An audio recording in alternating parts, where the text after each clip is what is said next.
जी उम्मीद है कि आप सब लोग खैरियत से होंगे। आज की इस वीडियो के अंदर मैं आपके साथ थोड़ी सी इन्फॉर्मेशन शेयर करूंगा उन खबरों के हवाले से जिनमें ये दावा किया जा रहा है कि खान साहब का गुज़िश्ता रोज़ वोट मुस्तरद हो गया। सेनेट के जो इंतखाबात हुए उसमें वज़ीर आज़म पाकिस्तान ने जो वोट डाला था उसमें उन्होंने गलती की, जिसकी वजह से उनके वोट को रिजेक्ट कर दिया गया, मुस्तरद कर दिया गया। इस हवाले से बहुत सारी खबरें सामने आ रही हैं। क्या तफसीलात हैं, क्या ये हकीकत है, क्या उनका वोट मुस्तरद हुआ, वो तमाम तर तफसीलात इस वीडियो के अंदर मैं आपके साथ शेयर करूंगा। उसके अलावा इलेक्शन कमीशन के रवैये के हवाले से भी थोड़ी सी इंफॉर्मेशन मैं आपके साथ शेयर करूंगा। अब हम आते हैं जी खान साहब के वोट की तरफ और वहीं से शुरू करते हैं। क्या खान साहब का वोट मुस्तरद हुआ? इस हवाले से जब यूसुफ रजा गिलानी साहब ने इंतखाब जीता और उसके बाद उन्होंने प्रेस कॉन्फ्रेंस की, तो उस प्रेस कॉन्फ्रेंस में एक सहाफ़ी ने उनसे सवाल भी किया। आप जरा वो सवाल जरा पहले सुन लें। एक तो मुबारक हो कि इमरान खान साहब ने भी कल वोट मुस्तरद करना सीख लिया और शहरयार आफरीदी ने भी। जी आपने सुना कि वो सहाफ़ी उनको मुबारक दे रहे थे कि खान साहब का वोट मुस्तरद हो गया।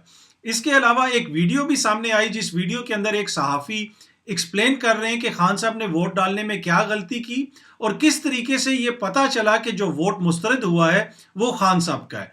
अब आप जरा वो वीडियो भी देख लें, उसके बाद फिर हम गुफ्तगू के सिलसिले को आगे बढ़ाते हैं। वज़ीर आज़म का वोट भी जो है वो मुस्तरद हो गया। क्या तफसीलात हैं इसकी, कैसे पता लगा ये? वोट तो ट्रेसेबल नहीं है। तो वज़ीर आज़म जब वोट डाल रहे थे तो उनके पीछे उनकी वफाकी वज़ीर ज़रताज गुल खड़ी थी। ये बताई है बात हमें जो पोलिंग एजेंट्स थे दोनों तरफ से, जिसको मैंने कंफर्म किया नवीद कंवर से और अब्दुल कादिर पटेल से कि ये कैसे हुआ। तो उनका ये कहना था कि वो ज़रताज गुल वो पीछे खड़ी थी, तो जब वो भी अपना वोट डाल के वापस आ गई तो उनसे हुकूमती जो पोलिंग एजेंट है उसने पूछा भाई ठीक हो गया, ठीक वोट डाल दिया? उसने कहा हाँ मैंने ऐसे ऐसे साइन कर दिए। उसने कहा तुमने साइन किए? उन्होंने कहा हाँ मैंने साइन किया। वज़ीर आज़म ने भी तो बिल्कुल वैसे ही साइन किए थे जैसे उन्होंने किए वैसे मैंने किए। तो फिर वहां पे ये हुआ कि उन्होंने कहा हो ये वोट जो है ये दोनों कैंसिल हो गए। ये ड्यूरिंग पोलिंग के दौरान ये बात हुई, लेकिन हमें नहीं पता चला। बाद में जब वोट मुस्तरद हुए तो मैंने नवीद कंवर साहब से ज़रदारी हाउस में पूछा, मैंने कहा नवीद ये क्या हुआ है, ये 7 वोट कैसे? उन्होंने कहा इधर मैं तुम्हें एक और बात बताऊँ, उसमें एक वज़ीर आज़म का भी था, शहरयार आफरीदी का तो पता लग गया, एक वो ज़रताज गुल का भी था। लेकिन ये बात जो है ये ज़रताज गुल साहिबा के जरिए से आप उनको हाँ ज़रताज गुल साहिबा के जरिए से पता लगे कि हमने इस तरीके से दिया है वो जो बॉल पॉइंट जैसे हाँ वो उसके बाद ये बताया गया कि जिस बॉल पॉइंट से साइन किए थे ना वो भी उन लोगों ने पोलिंग एजेंट्स ने ले लिया, और जब वो गिनती के दौरान उन्होंने कहा हाँ भाई ये वो टैली हो गया कि हाँ इसी बॉल पॉइंट से ये 2 बैलेट पेपर्स पे साइन हुए। जी आपने उस वीडियो में सुना कि वो आपको तफसीलात बता रहे थे कि इमरान खान साहब जब वोट डाल रहे थे तो उनके पीछे ज़रताज गुल साहिबा खड़ी थी। फिर उसके अलावा जो पेन यूज हुआ, जिस पेन से वज़ीर आज़म पाकिस्तान ने दस्तखत किए, वो पेन भी पकड़ लिया गया। फिर उस पेन के जरिए टैली किया गया तो पता चला कि जो वोट मुस्तरद हुआ है वो खान साहब का है। लेकिन अब मैं चाहता हूं कि खान साहब ने जिस वक्त वोट डाला, आप जरा वो वीडियो भी देख लें, उसके बाद फिर गुफ्तगू के सिलसिले को हम मजीद आगे बढ़ाएंगे।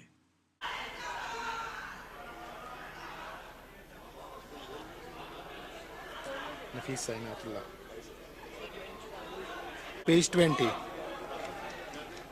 20 सीरियल नंबर 1।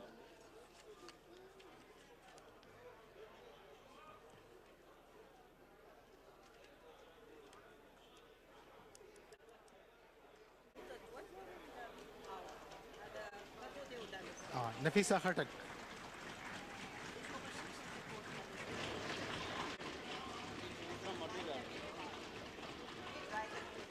नहीं मैडम की उधर ड्राई पेन है ना। सलाहुद्दीन साहब नो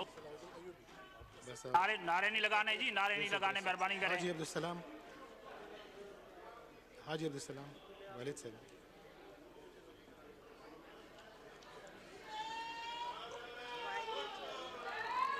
NA2।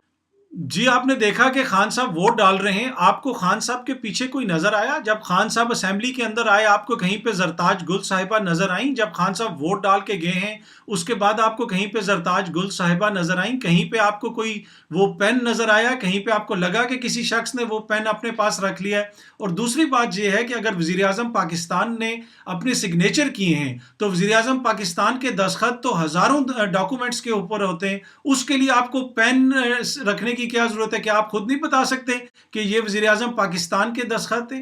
वज़ीर आज़म पाकिस्तान के दस्तखत तो सबको पता है।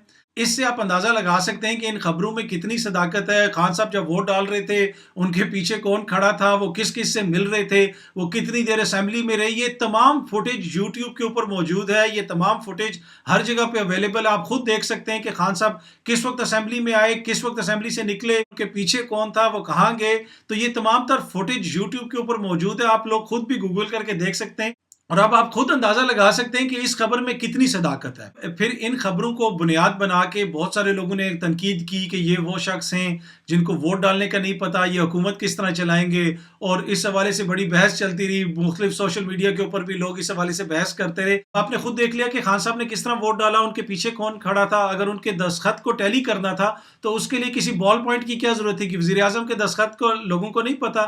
تو اب آپ خود اس کا فیصلہ کر لیں کہ اس خبر میں کتنی صداقت ہے, کیا خان صاحب کا ووٹ مسترد ہوا یا نہیں مسترد ہوا. اس کے علاوہ میں تھوڑی سی بات الیکشن کمیشن کے حوالے سے بھی کروں گا. اس وقت پاکستان تحریک انصاف اور حکومت یہ گلہ کر رہی ہے کہ الیکشن کمیشن جو ڈسکا کے معاملے پہ اتنا زیادہ متحرک تھا, جو رات کو 3 بجے بھی لوگوں کو کالز کر رہے تھے, ایڈمنسٹریشن کو کالز کر رہے تھے, پریس ریلیز نکال رہے تھے آدھی رات کو, یہاں پہ جب یوسف رضا گیلانی صاحب کے بیٹے کی ویڈیوز سامنے آئیں اور الیکشن کمیشن کو بتایا گیا تو الیکشن کمیشن نے ابھی تک کوئی ایکشن نہیں لیا. یہ تنقید ہو رہی ہے الیکشن کمیشن کے اوپر. تھوڑا سا میں رویہ آپ کو دکھانا چاہوں گا الیکشن کمیشن کے نمائندے کا اسمبلی کے اندر. اس کا یہ مطلب نہیں کہ اس رویے سے کہ کوئی وہاں پہ کوئی دھاندلی ہوئی یا کچھ ہوا, لیکن ویسے میں آپ کو دکھانا چاہتا ہوں کہ وہاں پہ جو الیکشن کمیشن کے نمائندے تھے جو الیکشن کروا رہے تھے سینٹ کا, ان کا رویہ کس طرح تھا. جب خان صاحب ووٹ ڈالنے آئے, جب شہباز شریف صاحب ووٹ ڈالنے آئے, اس وقت ان کے رویے میں کیا فرق تھا. اور اس کے علاوہ جب اسد کیسر صاحب نے ووٹ ڈالا اور گزشتہ جو ہمارے اسپیکر ایاز صادق صاحب جب انہوں نے ووٹ ڈالا تو الیکشن کمیشن کے نمائندے کے رویے میں کیا فرق تھا. میں چاہتا ہوں کہ آپ پہلے دیکھیں کہ خان صاحب نے جس وقت ووٹ ڈالا تو الیکشن کمیشن کے نمائندے وہاں پہ موجود تھے اور ان کا رویہ کیسا تھا یا انہوں نے کیا کیا یا کیا نہیں کیا, ذرا آپ خود دیکھ لیں. نفیسہ خٹک. اب ذرا شہباز شریف صاحب جب ووٹ ڈالنے آئے آپ وہ بھی دیکھ لیں. جی آپ نے دیکھا کہ جب شہباز شریف صاحب نے ووٹ ڈالا تو کس طرح الیکشن کمیشن کے نمائندے احترام سے کھڑے ہو گئے, ادب سے کھڑے ہو گئے, اور ان کا یہی طریقہ کار تھا جب پچھلے اسپیکر ایاز صادق صاحب نے ووٹ ڈالا اور موجودہ اسپیکر اسد کیسر صاحب نے ووٹ ڈالا. اور اس کی تصویر بھی پہلے میں نے آپ کو دکھائی, یہ دوبارہ بھی آپ دیکھ لیں, اسکرین کے اوپر تصویر آپ دیکھ سکتے ہیں. اس تصویر کے اندر پرائم منسٹر صاحب جب آئے ہیں تو الیکشن کمیشن کے نمائندے بیٹھے ہوئے ہیں, شہباز شریف کی باری, وہ بڑے احترام سے کھڑے ہیں. یہی طریقہ کار انہوں نے دہرایا جب اسد کیسر صاحب اور ایاز صادق صاحب نے ووٹ ڈالا. اس سے یہ تو ظاہر نہیں ہوتا کہ الیکشن کمیشن نے ان انتخابات میں کوئی دھاندلی کروائی ہے, لیکن اس سے یہ ضرور ظاہر ہوتا ہے, ان تصاویر سے, اس فوٹیج سے آپ یہ ضرور اندازہ لگا سکتے ہیں کہ الیکشن کمیشن کے نظروں میں پچھلے حکمران کتنے معتبر تھے, کتنے پیارے تھے, کتنے عزیز تھے, کہ ابھی بھی جب وہ آتے ہیں تو الیکشن کمیشن کے نمائندے ایسے کر کے کھڑے ہو جاتے ہیں اور بڑے احترام سے ان کا ووٹ ڈلواتے ہیں. لیکن موجودہ وزیر اعظم جب آتے ہیں تو الیکشن کمیشن کے نمائندے آرام سے بیٹھے رہتے ہیں, اور جو ان کا حق ہے وہ بیٹھ سکتے ہیں, میں اس پہ کوئی اعتراض نہیں کر رہا ہوں, لیکن میں آپ کو ان کا پیار, ان کا احترام, ان کی عزت جو پچھلے حکمرانوں کے لیے تھی وہ میں آپ کو دکھانا چاہتا تھا. اس کے علاوہ میں آپ کو یوسف رضا گیلانی صاحب کی پریس کانفرنس کی تھوڑی سی فوٹیج دکھانا چاہوں گا جو انہوں نے انتخاب جیتنے کے بعد کی. آپ ذرا یہ فوٹیج دیکھیں, اس کے بعد پھر گفتگو کے سلسلے کو آگے بڑھاتے ہیں. آج میں نے پہلے ہی کہا, ہم نے وہ فتح حاصل کی کہ پارلیمنٹ کی جو سپریمیسی تھی, پارلیمنٹ کی جو سوورینٹی تھی, اس کو ہم نے آنے سے پہلے اس کو بحال کر دیا, اور آرٹیکل 226 کی انٹرپریٹیشن تھی وہ بھی ہم نے پوری کر لی. جی آپ نے دیکھا کہ یوسف رضا گیلانی صاحب کس طرح بات کر رہے تھے, آئین کی, آئین کے آرٹیکلز کی, جمہوریت کی, بڑی اچھی باتیں کی تھی. لیکن یہاں پہ میں صرف آپ کو یہ یاد کروانا چاہوں گا کہ یوسف رضا گیلانی صاحب کچھ برس قبل سپریم کورٹ کے ذریعے نااہل ہوئے تھے. سپریم کورٹ نے ان کو نااہل قرار دیا تھا. کیوں نااہل قرار دیا تھا؟ اس لیے نااہل قرار دیا تھا کہ سپریم کورٹ نے ان کو کہا تھا کہ آپ سوئٹزرلینڈ کو خط لکھیں اور سوئٹزرلینڈ سے کہیں کہ صدر زرداری جو اس وقت صدر تھے, آصف علی زرداری صاحب, ان کے جو سوئٹزرلینڈ میں مبینہ بینک اکاؤنٹس ہیں, کرپشن کا جو مبینہ پیسہ ہے, اس حوالے سے تحقیقات کی جائے. لیکن یوسف رضا گیلانی गिलानी साहब ने वो खत लिखने से इनकार कर दिया था, फिर उनके ऊपर कंटेम्प्ट ऑफ कोर्ट हुई थी, कंटेम्प्ट ऑफ कोर्ट के बाद फिर उनको घर जाना पड़ा था। यकीनन अगर मुल्क की सबसे बड़ी आईनी अदालत है, मुल्क की सबसे बड़ी अदालत ने उनको कुछ कहा था तो किसी आइन और कानून के तहत ही कहा था ना, लेकिन उन्होंने वो मानने से इनकार कर दिया था। उन्होंने कहा था मैं आसिफ अली जरदारी के हवाले से स्विट्जरलैंड को खत नहीं लिखूंगा कि आप आसिफ अली जरदारी के हवाले से तहकीकात करें। इसकी वजह से फिर उनको घर जाना भी पड़ा। वो तो जाने के लिए तैयार नहीं थे, लेकिन फिर उनको घर जाना पड़ा। और इसमें सबसे ज्यादा इंपॉर्टेंट किरदार अदा किया था पाकिस्तान मुस्लिम लीग नून ने। उस वक्त नवाज शरीफ साहब क्या कहते थे यूसुफ रजा गिलानी साहब के हवाले से, आप जरा वो भी देख लें।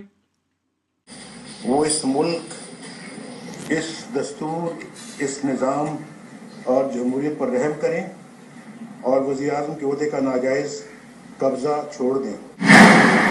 सुप्रीम कोर्ट का बड़ा वाज़ेह फैसला है, वाज़ेह सज़ा है, और फिर उन्होंने इनको डिस्क्वालीफाई भी किया है।